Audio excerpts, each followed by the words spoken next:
Welcome to the ITSP Magazine Podcast Network, a modern, innovative multimedia platform, broadcasting ideas and connecting minds. Every company has a story to tell, from the small startup to the large enterprise, and everything in between. This is one of them. We hope you enjoy this brand story conversation.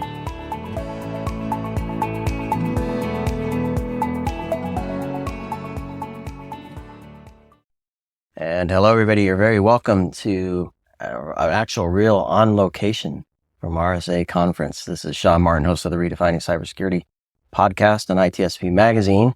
And Marco and I are here in San Francisco getting to talk about all kinds of cool things, cyber, in relation to the business. I think the theme this year is the art of possible. And I think we're seeing a lot of shift in how executives and organizations are viewing technology and cybersecurity more specifically to help them achieve better things with their businesses. And I'm thrilled to have Nanhi Singh on with me today. Nanhi, it's good to have you back again. It's great to be here. Yes, and hopefully a good week in San Francisco brewing for you. I'm sure a lot of great conversations with executives and practitioners, all things data. Or Imperva, of course, securing that data wherever it lives. And for those who haven't heard our other chat, where I think Marco joined us, if I'm not mistaken, a few words about what you're up to now at Imperva. So I have recently taken on the role of GM for the application security business of Imperva. And it's been a whirlwind, and it has actually been already a very busy morning here at RSA, meeting with several CISOs. And I've actually also had the opportunity to meet with some CIOs as well. So I think there is a shift that is happening, and there is some energy that you can feel here at RSA, that I think is quite different from what we've seen in previous years. Yeah. Yeah, I would concur, even just the bit of time that we've been rolling around here. And I'd like that you mention the CIO conversation you're having as well, because I'm also hearing that as I talk to folks out and about, that organizations, CIO, CTO, COO, CSO, they're trying to figure out how to do things better for the business, right? Kind of redefining how they interact with each other and achieve better things. I think what happened with the whole discussion around the digital transformation is that it really accelerated during the pandemic, and companies were forced to become digital. Even if you look at how our experience changed in terms of going to a restaurant, you almost now never see a paper menu. You pull out your phone and you scan a QR code and you look at a menu on your phone. And what that phone is doing is making an API call to a backend that is presenting that menu. And when you make your selection, that is then again connecting to another backend that is probably conducting a digital banking transaction.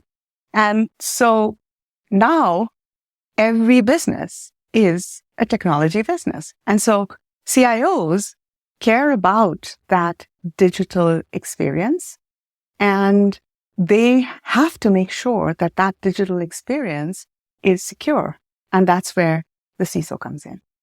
And if you're a publicly traded company, which a lot of our customers at Imperva and Thales are, then you are accountable to the board, and security is now a board level discussion.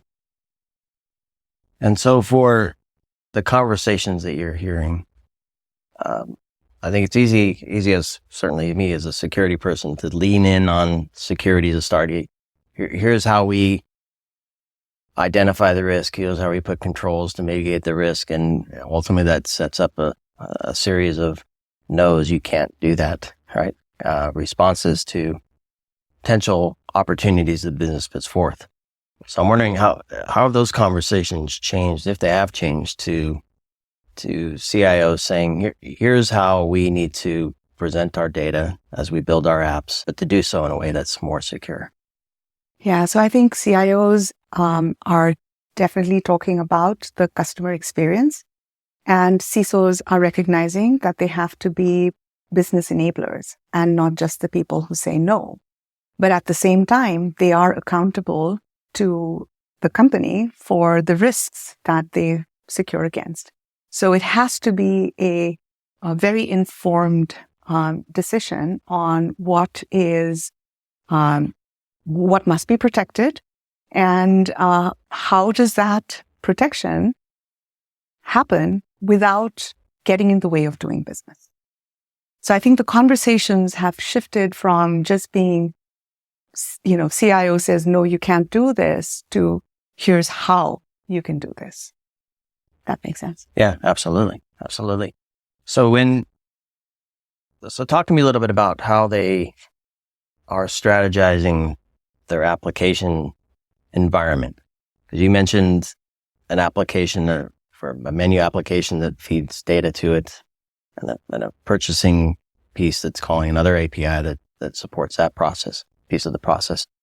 So it's not just building an app from end to end. It's building an app using commercial services, open source pieces, a lot of these interfaces that some of them you don't have control over in terms of what they're doing on their end necessarily. So you have to understand that whole view. So how do organizations kind of get their hands wrapped around that as they're building their apps? Yeah, I think organizations are struggling to get their arms around everything right now. I think that we have very distributed environments in most companies, especially large enterprises, are either halfway to the cloud or almost all the way to the cloud, and then maybe thinking that they need to pull back and put some things on-prem. So there's a combination of hybrid, on-prem, cloud native versus just a lift and shift of applications. So there's a whole mix of things. But what is common in all of these is how they're all connected, and it's through APIs. So there is a proliferation of APIs in this, very distributed environment where companies are at different stages of their app modernization journey. Some of them are, they're talking about being in the cloud, but they really haven't taken advantage of the, real cloud environments and its elasticity and so on. They've just moved applications to the cloud and they're just managing it there. Whereas there are others who've built applications that are cloud native or are somewhere in the middle of it. But really what's common amongst all of them is the heavy use of APIs to make everything work. And in terms of, because you kind of touched on here, right? Multiple clouds, certainly companies acquire other companies and buy off the shelf stuff that only works in certain environments and things like that as well. So how do they navigate how they build their applications to support these different environments, different cloud service providers, different container environments, different maturity levels in terms of the apps? Sometimes they build their own API services. They use shared services in their own company. Sometimes they outsource some of that.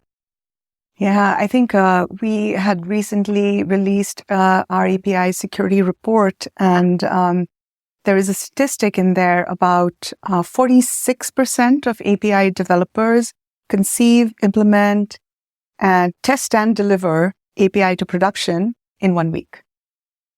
So I think that is telling in that was security top of mind when they were building that, right? So I think API security is really key right now. And the Imperva API security, as an example, is a solution that helps you, discover all the APIs that are out there, because a lot of our customers actually don't even know what's out there. Yeah, visibility. Of course, you have to have an idea of what's going on. So how does that piece work? How do organizations embrace that to get that view of what's happening? I think how organizations are embracing that takes it back to the first point I made about this is a board level discussion. So I think board members are also very familiar now of attacks that have happened through APIs, And so they ask the question. They ask, are you sure we are secure? Right? And the CISO's got to have an answer for that. So API threats are top of mind. I definitely hear about that at every customer meeting I'm at. Everyone is talking about, what can we do that we haven't done already to secure against API-driven threats. And I would imagine they are vulnerable to things and they don't know it until they have this view. And is it specific threats and attacks that they're worried about, depending on industry or sector? Or is it just that we don't know and we need the help to get that big picture? Yeah, I think threats are different by different sectors. So for instance, we have a lot of customers who are in the hospitality and the travel industry. And we see that they are in particular under attack by persistent bots, really advanced bots that are targeting their sites and their APIs. So it does differ by industry. But I think bots, which is, now again, almost 50% of internet traffic is bots, and about 30% is bad bots. So it's bad actors really going after doing something that either takes down the business or steals data or steals, important assets of the company. So, yeah, it does differ by industry, but the solutions to prevent these attacks are pretty similar. Let's talk a bit about that. How does an organization, maybe what's the first step they take? I think we talked a little bit about visibility. Maybe that is the first step. But how do organizations work with Imperva to kind of get the visibility to an identification of here's how we move forward with this to gain some control that we can then report back and say we're making some progress in this? Absolutely. So with the acquisition of Imperva by Thales, I think that we now have a really very well-rounded and complete portfolio. So the Imperva side brought application security, which includes, the WAF that we are most famous for, our API security, our advanced bot protection solutions, and then our data security, which was really around database access monitoring and data risk analytics. But what the Thales side had already and has been a leader in for a while is all of the encryption and key management and HSMs. And then with an acquisition that they made prior to the acquisition of Imperva, the identity and access management solutions.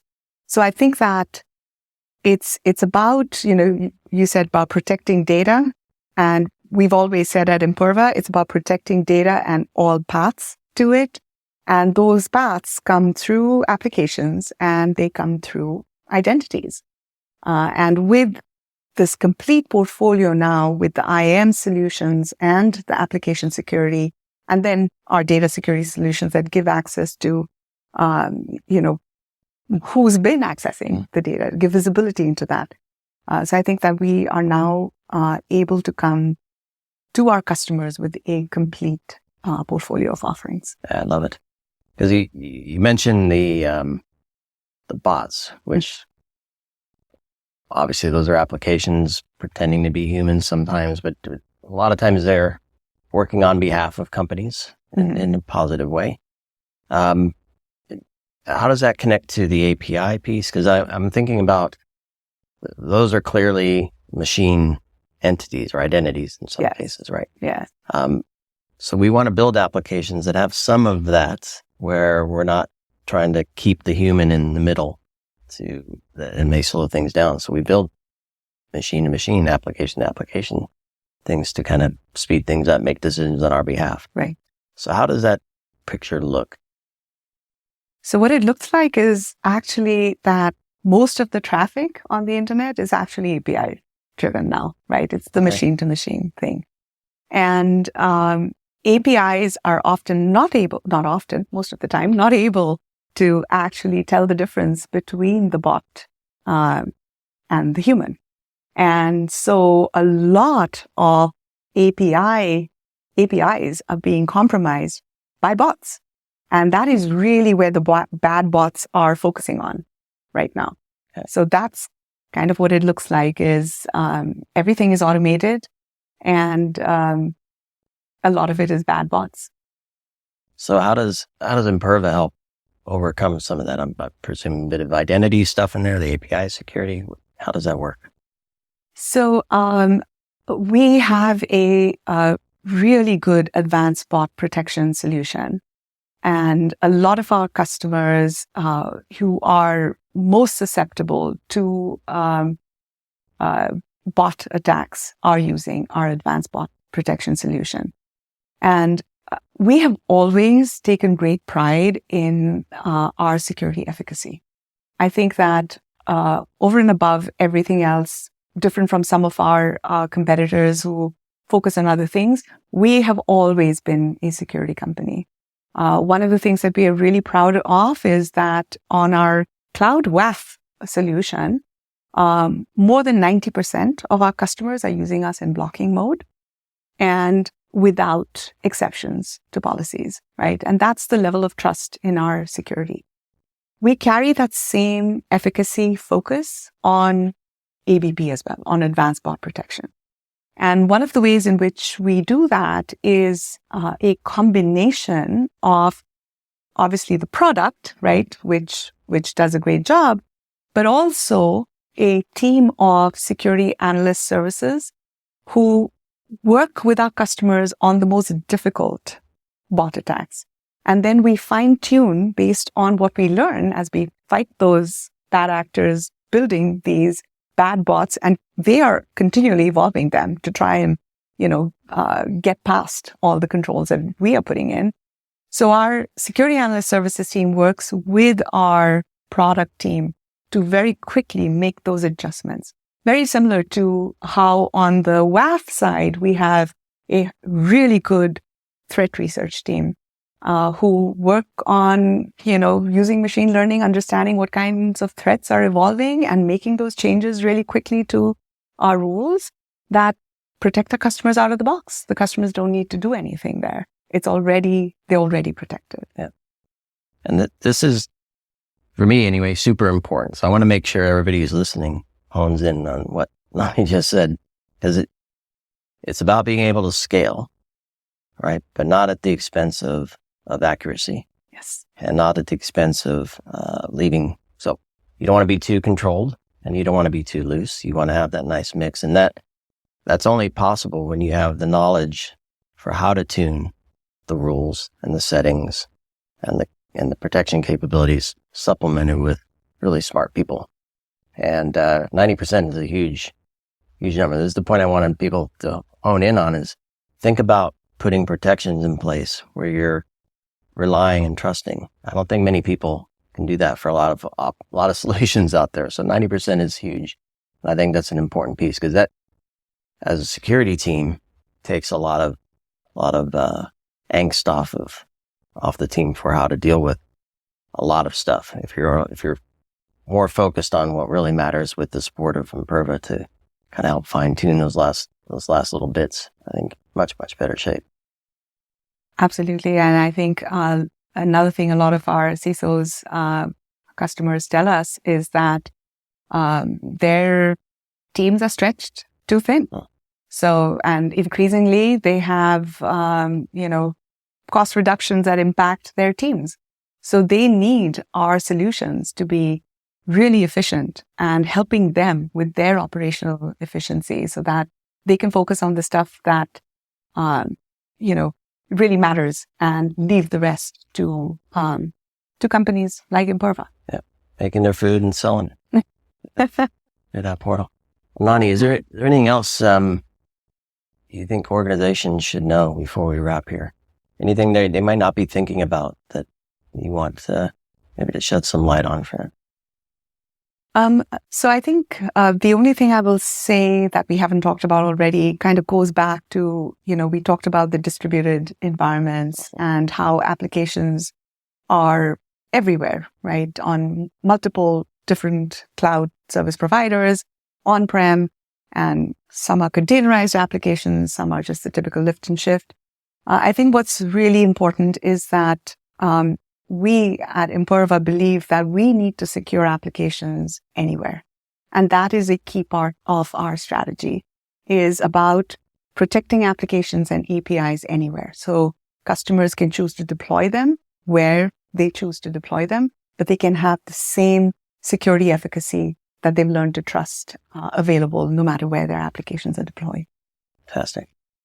All right. Well, Nanhi, thank you so much for this chat. And I hope everybody listening picked up a few points to look differently at how they secure their applications, secure their APIs, and build a business process that enables business growth and allows revenue to be generated in a safe and secure fashion. So, Nanhi, thank you so much. Thank you so much, Sean.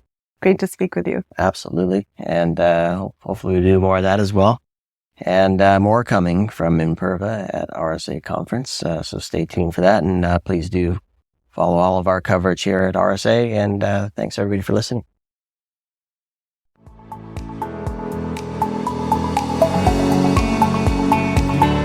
We hope you enjoyed this episode and that you will come back for more brand stories on ITSP Magazine. If you want to share your company's brand story, go to itspmagazine.com and explore our advertising options to learn more. Remember to share this podcast with your friends, family, and colleagues, and stay tuned for more brand stories as we continue our journey toward redefining cybersecurity, technology, and society.